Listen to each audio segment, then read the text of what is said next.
नमस्कार दोस्तों, स्वागत है आपका अपने यूट्यूब चैनल द वैदिक कॉलेज में।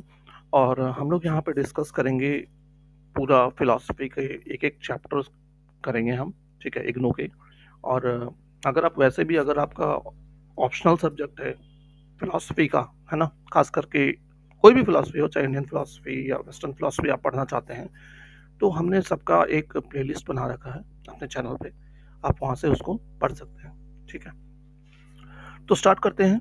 आज का हम अपना इग्नू का जो पहली बुक है बीपीवाई 001, ठीक है, इंडियन फिलोसफी की। तो वहाँ से हम स्टार्ट कर रहे हैं। तो पहले चैप्टर में जैसा कि टाइटल आप देख पा रहे हैं, general characteristics of Indian philosophy. तो आज हम थोड़ा सा देखेंगे। इस चैप्टर को हम 2 या 3 वीडियोस में कंप्लीट करेंगे ताकि आप अच्छे से समझ पाएँ चीज़ों को, है ना? कोई जल्दबाजी में ना करें। अगर आप के पास एग्ज़ाम टाइम पे भी देख रहे हो तो भी आप ऐसा आपको फ़ील होगा कि हाँ, अब आपको बुक पढ़ने की ज़रूरत नहीं है, इतना डिटेल में हम यहाँ पे डिस्कस करेंगे, ठीक है? देखिए फ़िलॉसफ़ी, फ़िलॉसफ़ी क्या है? फ़िलॉसफ़ी का अगर हिंदी में हम क्या बोलते हैं? फ़िलॉसफ़ी का मतलब होता है दर्शन, या उसको तत्व भी बोला जाता है, ठीक?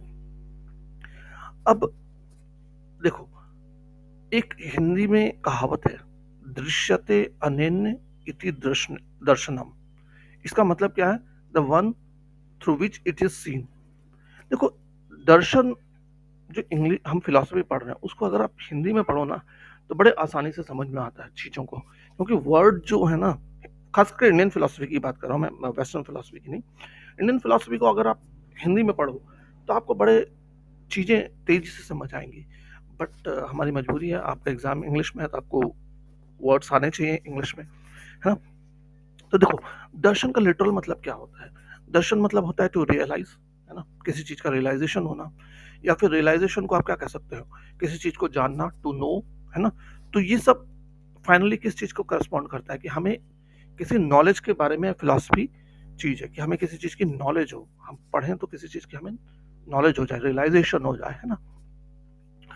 इस बारे में बात है।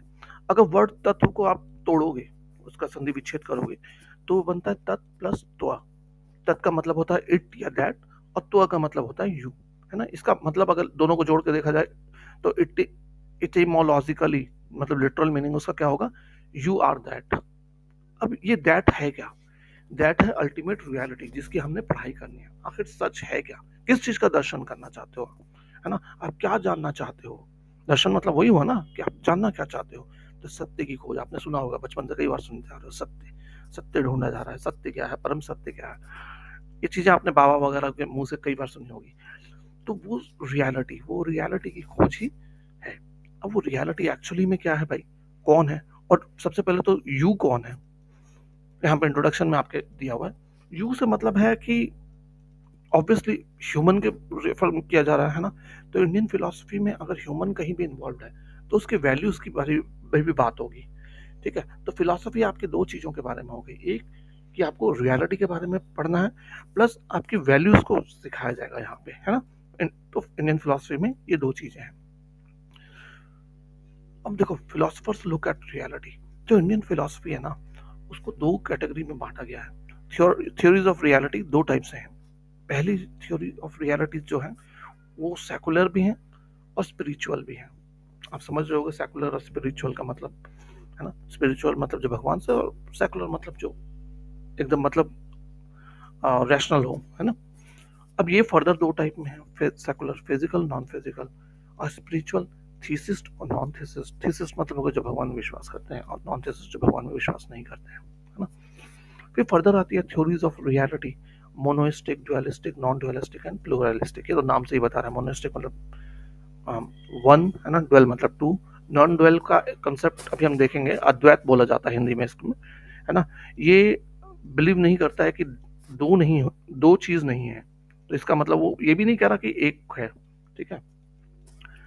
और प्लूरलिस्टिक आपको पता ही है कि दो से ज्यादा हो। अब हम पहली टेबल को थोड़ा डिटेल में देखते हैं कि क्या है एक्चुअली जो ये फिलोसफर्स का है रियलिटी को जानने का तरीका। देखो, फर्स्ट में आप देखो क्या है, फिजिकल हैं और थीसिस्ट हैं, ठीक? थोड़ा सा कॉम्प्लिकेटेड है ये चीजें समझना, बट मैं कोशिश कर रहा हूँ कि आपको जितने शॉर्ट में समझाया जा सके उतना। ये एक्चुअली में चार स्कूल हैं, आप इसके बारे में कुछ ज्यादा अभी फिलहाल जानने की कोशिश करो, क्योंकि एक तरीके से ये आपका पहला ही चैप्टर है ना फिलॉसफी में। इन चीज़ों को आप बहुत डिटेल में आगे जाके पढ़ोगे, तो आप जितना ज़्यादा, जैसे नहीं होता एबीसीडी है, तो अभी आप बस जितना कम जानो उतना बेटर है आपके लिए, ताकि आप कंफ्यूज ना हो चीज़ों को लेकर के। तो आपने क्या देखा, एक थ्योरी ऑफ रियलिटी आपको 4 दे रही है ना, physical, non physical, thesis, non thesis. और दूसरी थ्योरीज ऑफ रियलिटी की टेबल आपको फिर से 4 दे रही है। बट अभी हम देखेंगे इनके अंदर भी कैटेगरीज है, आपको सिर्फ ये नाम याद रखने हैं अभी, ठीक है। सब क्या कह रहे हैं, ये स्कूल ऑफ थॉट्स हैं, ये सब क्या है, किसी किसी जो फिलोसोफर्स आए उन लोगों ने अपनी अपनी फिलोसफी दी है ना। हजारों फिलोसफर आए होंगे, आप सोच के देखो आज तक ह्यूमन हिस्ट्री, इंडियन हिस्ट्री में, है ना, कितने फिलोसफर आए होंगे। हमारी हिस्ट्री 5,000 साल की है, तो 5,000 साल में कितने लोग आके अपनी फिलोसफी दे के गए होंगे। तो उस फिलोसफी को ढंग से पढ़ने के लिए, उसको सिस्टमेटिक करने के लिए कहीं तो अरेंजमेंट करना होता है ना, क्लासिफिकेशन करना होता है। तो ये वही क्लासिफिकेशन है, ठीक है। किसी फिलोसफी को बोला गया सेकुलर है, किसी को स्पिरिचुअल बताया गया। सेकुलर के अंदर भी है फिजिकल, नॉन फिजिकल, थीसिस्ट, नॉन थीसिस्ट। अब ये फिजिकल कौन सा है, फिजिकल वो है जो कि इस वर्ल्ड के बारे में मानते हैं, है ना। और 1 सेकेंड फ्रेंड्स, थोड़ा सॉरी फ्रेंड्स, जरा कॉल आ गई थी। तो अगर हम देखें कि फिजिकल जो स्कूल है ना, फिजिकल स्कूल की बात करें अगर हम, तो वो किस चीज को मानते हैं आपके फिजिकल स्कूल्स। तो इससे पहले हम ये अगर डिस्कस करें फिजिकल, नॉन फिजिकल या थीसिस या नॉन थीसिस लोग कौन है, तो उससे पहले हमें जानना है कि रियलिटी है ना, ये थ्योरीज ऑफ रियलिटी है, तो रियलिटी है क्या। सबसे पहले क्वेश्चन तो यही उठता है।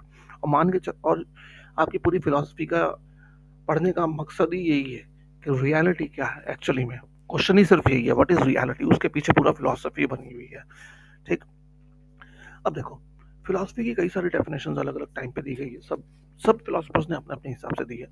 लेकिन एक जो मानी जाती है फिलोसफी, है ना, वो ये मानी जाती है कि देखो, it is reality can be defined as one which is ultimate source of everything and itself does not have any source. मतलब रियलिटी जो है वो अपने आप में सब चीजों का सोर्स है, अल्टीमेट सोर्स है, लेकिन उसका कोई सोर्स नहीं है, ऐसा माना जाता है, ठीक है। तो ये इंडिपेंडेंट है हर चीज के, है ना, रियलिटी इंडिपेंडेंट है, किसी पे डिपेंडेंट नहीं है। अब ये डेफिनेशन डिबेटेबल है, सबने किस, कोई लोग इससे एग्री हुए, कुछ लोग नहीं एग्री हुए, अपने अपने फिलोसफी, अपने अपने तरीके से लोगों ने डिफाइन किया, बट ज्यादातर एक्सेप्टेड यही चीज है, ठीक है। रियलिटी क्या है कि अल्टीमेट सोर्स ऑफ एवरीथिंग है and it does not have any source, ठीक। अब आते हैं फिजिकल और नॉन फिजिकल के ऊपर। अब फिजिकल नॉन फिजिकल वाली जो डेफिनेशन है वो क्या है, a theory which regards independence of physical world is physical. वो थ्योरीज जिसमें कि फिजिकल वर्ल्ड से कोई लेना देना नहीं है, इंडिपेंडेंट है ना, तो उन थ्योरीज को हम बोलेंगे physical theories, physical theory of school, है ना। और theory which regards independence of any other substance then the physical world is non physical. अब कुछ जो है भगवान वगैरह का बात ही नहीं करेगी, है ना, आत्मा आत्मा की कोई बात नहीं करेगी, सिर्फ और सिर्फ फिजिकल वर्ल्ड के बारे में बात करेगी। तो हम sorry, a theory which regards independence of physical world is physical. A theory which regards independence of any other substance than physical world is, हाँ, जो थ्योरी इंडिपेंडेंट हो any other substance then physical world, जो physical world के independent हो, है ना, वो non physical होगी, ठीक। अब ये एथिस, नॉन थीसिस भी हो सकते हैं, थीसिस भी हो सकते हैं। थीसिस तो हम समझ गए कि कौन है ना। नॉन थीसिस वाले थोड़ा सा एक कॉन्ट्राडिक्टरी है। अब एग्जांपल्स अगर आप लेके देखो, तो देखो, द्वैत और वैशेषिका किसके एग्जांपल हैं, आपके फिजिकल के, ठीक। और चारवाक किसके हैं, नॉन फिजिकल का, है ना। द्वैत तो फिजिकल कौन सा है, जो कि इंडिपेंडेंस ऑफ फिजिकल वर्ल्ड है, मतलब उसका फिजिकल वर्ल्ड के बारे में कुछ भी नहीं लेना देना उसका, है ना। तो ऐसा वो कहते हैं आप, वो है आपका फिजिकल। और नॉन फिजिकल वाले जो है, जो आपके चारवाक की है, ठीक। हालांकि इनके बीच में आपस में कॉन्ट्राडिक्शन भी चलता रहेगा, बट वो डिटेल में आप फर्दर पढ़ोगे। अब देखो यहाँ पे एक डायग्राम बना के दिखाया गया, physical, non physical, thesis, non thesis, यही चार अभी हमने पढ़ा, है ना। अब इनका प्लूरलिज्म करो तो फिजिकल वाला थीसिस भी हो सकता है, फिजिकल वाला नॉन थीसिस भी हो सकता है, नॉन फिजिकल वाला थीसिस भी हो सकता है, नॉन फिजिकल वाला नॉन थीसिस भी हो सकता है। ठीक, कुछ लोग क्या करते हैं कि माइंड को कंसीडर नहीं करते हैं, ठीक, स्कूल में, लेकिन ज्यादातर स्कूल जो है माइंड को सिक्स्थ ऑर्गन नहीं मानते हैं, कुछ कुछ एक स्कूल माइंड को सिक्स्थ ऑर्गन मानते हैं, ठीक है ना। देखो फिजिकल नॉन फिजिकल एक बार फिर से समझा देता हूँ ये है क्या, मे बी ये क्लियर नहीं हुआ हो। फिजिकल वो है थ्योरीज जो कि इस दुनिया के बारे में मानती है ना, कि यही जहाँ जो यहाँ पे हो रहा है वही सच है, ठीक है, सब कुछ वही रियलिटी है, वो फिजिकल थ्योरीज के अंदर आ गई। नॉन फिजिकल थ्योरीज जो मानती है कि नहीं, जो दिख रहा है वो चीजें नहीं है, कुछ अलग ही है जो इस दुनिया का नहीं है ना, जो जैसे आत्मा वगैरह। तो ये नॉन फिजिकल थ्योरीज हो गई, ठीक। थीसिस जो आपके भगवान में बिलीव करते हैं, नॉन थीसिस जो भगवान में बिलीव नहीं करते हैं। नॉन थीसिस भी दो टाइप के हो गए, एक तो हो गए एथिस्ट जो बिल्कुल ही बिलीव नहीं करते, भगवान तो है ही नहीं, और एक को कहलाते हैं एगोनिस्टिक, ठीक, जो कि क्या है, ना तो भगवान का होना मानते हैं और ना भगवान का ना होना डिनाई करते हैं, ठीक है, वो दोनों बातें करते हैं। तो टोटल कितने स्कूल्स हो गए इस थ्योरी ऑफ रियलिटी के हिसाब से, फिजिकल, नॉन फिजिकल, थीसिस और आपके दो और है ना, तो टोटल ये बन गए 6, ठीक है। और कॉम्बिनेशन अगर आप बात करो तो पहले तो 4 कॉम्बिनेशन बन जाते हैं, फिजिकल के थीसिस भी हो सकते हैं, है ना, फिजिकल के नॉन थीसिस भी हो सकते हैं, नॉन फिजिकल के थीसिस भी हो सकते हैं, नॉन फिजिकल के नॉन थीसिस भी हो सकते हैं। देखो मे बी थोड़ा सा कॉम्प्लिकेटेड लग रहा हो, बट आप सिर्फ सुनते रहो और आराम से चैप्टर को सुनो सिर्फ, है ना, और अगर जितना समझ आता है तो ठीक है, नहीं तो धीरे धीरे धीरे धीरे जैसे नेक्स्ट चैप्टर्स पढ़ना चालू करोगे तो ये और ज़्यादा डिटेल में दिए गए हैं चीज़ें, तो आपको ज़्यादा डिटेल में क्लियरिटी मिलेगी, ठीक है। मैं जानबूझ के यहाँ पे उतना डीप में जा नहीं रहा क्योंकि फर्स्ट लेसन है, ठीक? तो इस तरीके से हमें स्कूल एक ही स्कूल जो रियलिटी के 4 स्कूल थे उनके 4 कॉम्बिनेशन मिल गए, है ना, ठीक, ये हमने पढ़ लिया। अब दूसरे जो एक और है, अब देखो इनमें एक और कैरेक्टरिस्टिक ये उठ के आता है कि ये चारों स्कूल ना इंडिपेंडेंट है, एक दूसरे पे डिपेंडेंट नहीं है, और फुल्ली एग्जॉस्टिव है, ठीक, एक्सक्लूसिव भी है, एग्जॉस्टिव भी है, मतलब अपने आप में पूरा साहित्य है इनका, पूरा लिटरेचर है इनके बारे में, ठीक है। ये नहीं है कि दूसरे पे डिपेंडेंट है एक। फिर दूसरा स्कूल ऑफ थॉट्स कौन से आए हमारे सामने, monistic, dualistic, non dualistic and प्लुरलिस्टिक। जैसा नाम बता रहा है, हमने डिस्कस भी किया, उसी हिसाब से अगर इनको कॉम्बिनेशन कर दिया जाए, है ना, तो टोटल कितने स्कूल बन जाते हैं, 6 4 जा 24 स्कूल्स बन जाते हैं, ठीक। इंडियन स्कूल ऑफ थॉट्स कितने बन जाते हैं, 24 स्कूल ऑफ थॉट्स। अब आप कहोगे 24 स्कूल ऑफ थॉट्स हमें पढ़ने पड़ेंगे क्या, हाँ धीरे धीरे करके पढ़ो, अभी तो आपके पास बहुत टाइम है यार, क्या जल्दी है आपको, तो अभी ग्रेजुएशन के फर्स्ट ईयर में हो, 3 साल ये मास्टर्स करोगे, है ना, 5 साल में पढ़ने 24 स्कूल, यार क्या बड़ी बात है, धीरे धीरे पढ़ते रहना। तो टोटल 24 स्कूल ऑफ थॉट्स निकल के आते हैं इंडियन फिलोसफी के अंदर में, ठीक है। और जैसा कि हमने पढ़ा था अभी कि मोनोइस्टिक वाले एग्जाम्पल कौन दे पाओगे, मोनोइस्टिक्स का जो सिंगल में बिलीव करते हैं वो उपनिषद है ना। प्लूरलिस्टिक के कौन है, वैशेषिका है। एक स्कूल ऑफ थॉट है नॉन डुअलिस्टिक। नॉन डुअलिस्टिक में मतलब हिंदी में हम उसको कहते हैं अद्वितीय, ठीक है। वो नंबर नहीं मानता कि हाँ क्या नंबर है क्या नहीं नंबर है, वो नहीं मानता, सिर्फ वो निगेट करता है कि ड्वेलिज्म नहीं है, बस। वो नहीं बोलता कि हाँ 1 है या 5 है या कितने हैं, कोई उन ये कोई नंबर स्पेसिफाई नहीं करता, वो सिर्फ कहता है ड्वेलिज्म नहीं है, ठीक। तो ये है आपका कुल मिलाकर के पूरा दिया हुआ है। और रियलिटी अगर हम ढूंढने जा रहे हैं किसी भी चीज के ना, तो रियलिटी क्या है, ये क्वेश्चन है ना।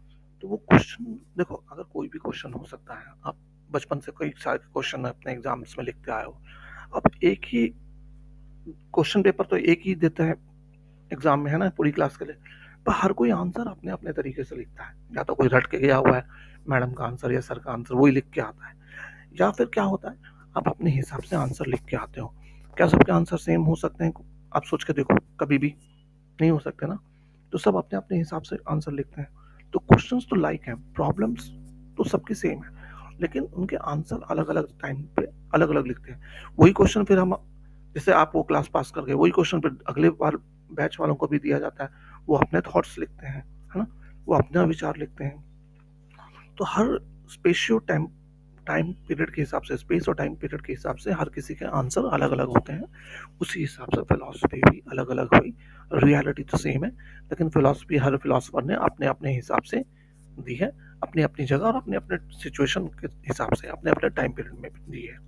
ठीक है, तो होप ये टॉपिक आपको क्लियर हो गया हो। कोई डाउट भी हो तो टेंशन ना लो, अभी धीरे धीरे सब सीख पढ़ लो यार, अभी बहुत टाइम है, एकदम क्लियर हो जाएगा आपको। जब तक कि बीपी वाइज 001 के 5-6 चैप्टर पढ़ लोगे ना, फिर चीज़ें क्लियर दिखने लग जाएंगी आपको।